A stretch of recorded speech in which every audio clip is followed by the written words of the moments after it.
Hello everybody, I'm here at the United Nations Human Rights Council in Geneva representing the World Jewish Congress.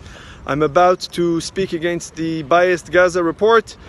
The Commission's report romanticizes a highly organized mass riot to storm Israel's border and murder Israeli families as a popular, non-violent movement for refugees started by a poet.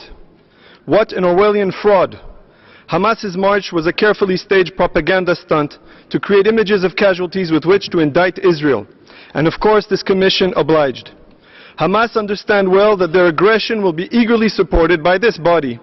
If enough children are killed by the cameras, it knows it can safely count on this body to libelously charge Israelis protecting their families with awful crimes whenever needed. The Commission would have us believe that Hamas, a terrorist group known for targeting children and murdering dissidents, had no active hand in masses violently storming an international border far from their homes. The same Hamas which just last Friday ended these very riots with but a mere declaration. Hamas which is right now shooting its own people in the streets for daring to protest. Members of the Commission, is this really whom you want to support? Nor was the riot for the return of refugees. Let it be clear, Palestinians living under Palestinian rule are not refugees under any legal or moral definition. And their goal was to murder Israeli farmers and their families, to tear our hearts out, in the words of Hamas, not return to a place they have never been.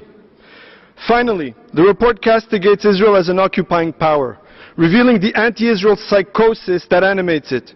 Gaza has been under Palestinian rule since 1994 and bereft of any Israeli presence since 2005.